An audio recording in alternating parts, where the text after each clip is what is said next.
نحمده نصلي على رسوله الكريم اما بعد فاعوذ بالله من الشيطان الرجيم بسم الله الرحمن الرحيم رب اشرح لي صدري ويسر لي امري واحلل عقدة من لساني يفقهوا قولي رب زدنا علما رب زدنا علما رب زدنا علما اللهم فقهنا في الدين اللهم فقهنا في الدين اللهم فقهنا في الدين رب یسر ولا تعسر وتمم بالخیر۔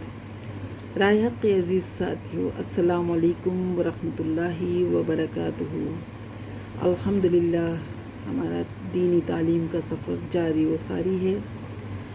آج میں آپ لوگوں کے سامنے سورہ الناس کی تلاوت اور ترجمہ اور تفسیر پیش کروں گی۔ اللہ تعالی ہمیں اس پہ عمل کرنے کی توفیق عطا فرمائے۔ اعوذ باللہ من الشیطان الرجیم بسم اللہ الرحمن الرحیم قل اعوذ برب الناس ملک الناس الہ الناس من شر الوسواس الخناس الذي يوسوس في صدور الناس من الجنة والناس۔ ترجمہ: شروع اللہ کے نام سے جو نہایت رحم والا، بڑا مہربان اور نہایت رحم والا ہے۔ کہو، میں انسانوں کے رب کی پناہ مانگتا ہوں، انسانوں کے بادشاہ کی، انسانوں کے حقیقی معبود کی، وسوسہ ڈالنے والے کے شر سے جو چھپ کر وسوسہ ڈالتا ہے، جو لوگوں کے دلوں میں وسوسے ڈالتا ہے، وہ جنوں سے ہے یا انسانوں سے۔ سورۃ الناس میں یہ بتایا گیا ہے کہ وہی انسانوں کا رب حقیقی بادشاہ اور معبود برحق ہے، اس لیے اس کی مخلوق بالخصوص جنوں اور انسانوں کے شر سے بچنے کے لیے اس کی پناہ طلب کرنی چاہیے۔ سورۃ الناس کو یہ اعزاز اور یہ فضیلت اور یہ بڑائی حاصل ہے کہ اللہ تعالیٰ نے اس پر اپنی عظیم اور بابرکت کتاب کا اختتام فرمایا۔ گویا کہ یہ قرآن مجید کی آخری صورت ہے۔ سورۃ فاتحہ کا آغاز رب العالمین کے الفاظ سے ہوا، الحمدللہ رب العالمین، اور قرآن مجید کا اختتام من الجنۃ والناس پر ہوا ہے۔ یہ الفاظ استعمال فرما کر اشارہ کیا گیا ہے کہ قرآن مجید جنوں اور انسانوں کے لیے نازل کیا گیا ہے، کیونکہ مخلوقات میں جن اور انسان ہی ایسی مخلوق ہیں جنہیں احکام کا پابند بنایا گیا ہے۔ اس لیے الناس پر قرآن مجید فرقان حمید کا اختتام فرما کر بتایا گیا کہ تمام مخلوقات میں انسان اور جن ہی ایسی مخلوق ہیں جو سب سے اعلیٰ اور ارفع بلند ہیں، بشرط یہ کہ اس کے ساتھ شرط کیا ہے کہ شیطان کی شیطانیت اور اپنے نفس کی شرارت سے بچ کر رہیں۔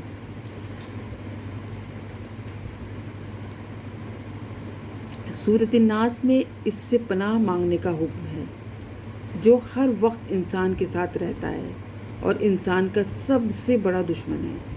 اللہ تعالیٰ نے سورۃ الناس کی پہلی 3 آیات میں اپنی ان 3 صفات کا ذکر کیا ہے جو اس کی ساری صفات کی ترجمان ہیں۔ پہلی حقیقت یہ ہے کہ جو رب یعنی مخلوق کو پیدا کرنے والا اور اس کی ضرورتیں پوری کرنے والا ہے، اسی کو حقیقی مالک اور معبود برحق ماننا چاہیے۔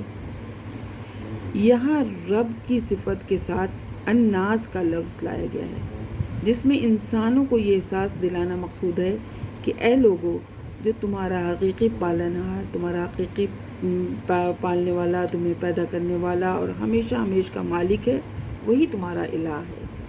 لہٰذا اس حقیقی الہ پر ایمان لاؤ اور اسی کا حکم مانو اور صرف اسی کی عبادت کرو۔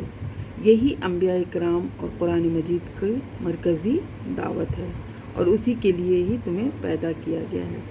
وما خلقت الجن والانس الا لیعبدون، سورہ زاریات آیت نمبر 56۔ ترجمہ، میں نے جنوں اور انسانوں کو صرف اپنی بندگی کے لیے پیدا کیا ہے۔ اب اس دعوت اور عبادت کے ساتھ شیطان جنوں اور شیطان انسانوں کو سب سے زیادہ دشمنی ہے۔ ان کی کوشش ہے کہ رب کے بندوں کو اس کی عبادت، اس کی اطاعت سے ہٹا کر دوسروں کی عبادت اور دوسروں کی اطاعت پر لگا دیا جائے۔ اس لیے شیطان جن اور شیطان صفت انسان جو ہوتے ہیں ہر وقت اس کوشش میں ہوتے ہیں، یہ کوشش کرتے ہیں اور یہ سازشیں کرتے رہتے ہیں کہ کرتے رہتے ہیں۔ شیطانوں کی مذموم کوشش کا آغاز وسوسے سے ہوتا ہے۔ اب ان کی کوشش کیا ہوتی ہے؟ سب سے پہلے آغاز کس سے کرتے ہیں؟ وسوسے، دل میں وسوسے ڈالتے ہیں۔ وسوسے کا معنی دل میں برے خیال کا پیدا ہونا ہے۔ اسی لیے شیطان کے لیے خناس کا لفظ استعمال کیا ہے۔ خناس کے مفسرین نے 2 مفہوم بیان کیے ہیں: دلوں میں چھپ کر وسوسے ڈالنے والا اور بار بار پیچھے ہٹ کر آنے والا۔ یہ دونوں عادتیں شیطان کی سرشت میں شامل ہیں، چاہے وہ جنوں سے تعلق رکھنے والا ہو یا کسی انسان نے شیطان کا روح اختیار کر لیا ہو۔ یاد رہے کہ نسلی طور پر شیطان جو ہے وہ جنوں میں سے ہے، جیسا کہ سورہ کہف میں بتایا جا چکا ہے، سورہ ہجر میں بھی۔ شیطان کی شیطانیت کا آغاز جو ہے وسوسوں سے ہوتا ہے اور ہر برائی جو ہے وسوسے سے جنم لیتی ہے۔ اگر انسان برے خیال پر قابو پا لے تو وہ برائی سے بچ سکتا ہے۔ جیسے ابھی ہم لوگ کے گھر سے کوئی باہر چلا جائے یا کوئی دیر سے آئے یا بچہ یا کوئی بھی، تو دل میں سب سے پہلے برے برے خیالات آنے لگتے ہیں۔ تو یہ برے خیالات سے اللہ تعالیٰ نے بچنے کے لیے کہا ہے، اور یہ شیطان کا وسوسہ ہوتا ہے، یہ شیطان کا ہوتا ہے۔ یہیں سے شیطان ہمیں گمراہ کرنا شروع کرتا ہے۔ اگر برے خیال کو دل میں پنپنے اور اس کو نہیں موقع دیا جائے تو بالآخر انسان اس برائی میں مبتلا ہو جاتا ہے۔ اللہ تعالیٰ نے شیطان کو، تو ہمیں چاہیے کہ ہم وسوسے جو ہے اپنے دل میں برے خیالات نہ آنے دیں اور اس سے بچنے کی کوشش کریں۔ اللہ تعالیٰ نے شیطان کو لوگوں کے دلوں میں وسوسہ ڈالنے کی مہلت دی ہے نا؟ پتہ ہی آپ کو، شیطان جب جنت سے نکلا تھا تو اللہ سے وعدہ کر کے نکلا تھا، وعدہ لے کے نکلا تھا، جس کا اس نے بارگاہ عزتی میں یوں اظہار کیا تھا۔ اس سے بچنے کا ایک ہی طریقہ ہے کہ انسان اپنے رب کی پناہ طلب کرتا رہے۔ قرآن مجید کی آیت ہے، اس نے کہا مجھے اس دن تک مہلت دے جب وہ اٹھائے جائیں گے۔ فرمایا بے شک تو مہلت دیے جانے والوں سے ہے۔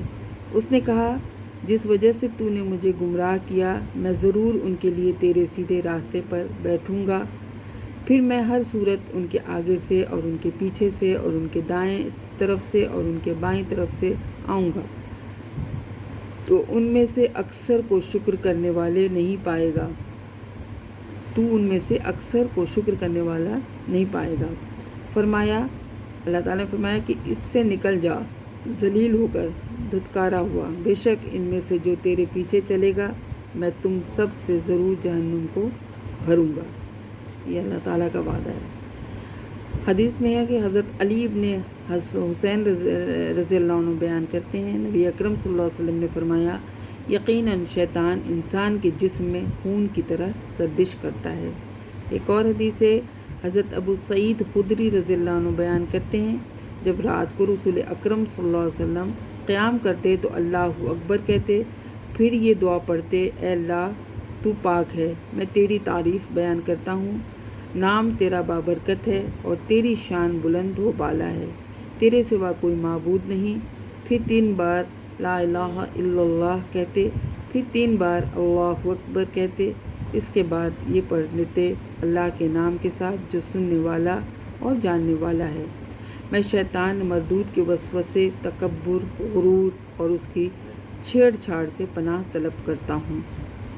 ایک اور حدیث میں حضرت عائشہ رضی اللہ عنہ بیان کرتی ہیں کہ نبی اکرم صلی اللہ علیہ وسلم رات کو اپنے بستر پر سونے کے لیے جاتے تو سورۃ الاخلاص، سورۃ الفلق اور سورۃ الناس تلاوت کر کے اپنے دونوں ہاتھوں میں پھونک کر جہاں تک ممکن ہوتا اپنے جسم پر پھیرتے۔ آغاز سر، چہرے اور جسم کے سامنے والے حصے سے کرتے ہوئے یہ عمل 3 بار کرتے۔ سورۃ الفلق اور سورۃ الناس میں اللہ تعالیٰ نے اپنا اسم اللہ استعمال کرنے کے بجائے بار بار رب کا لفظ استعمال کیا ہے۔ اسم اللہ میں جلالت اور دبدبہ پایا جاتا ہے۔ رب کے لفظ میں بندے کو اپنے رب کی قربت اور شفقت کا احساس ہوتا ہے۔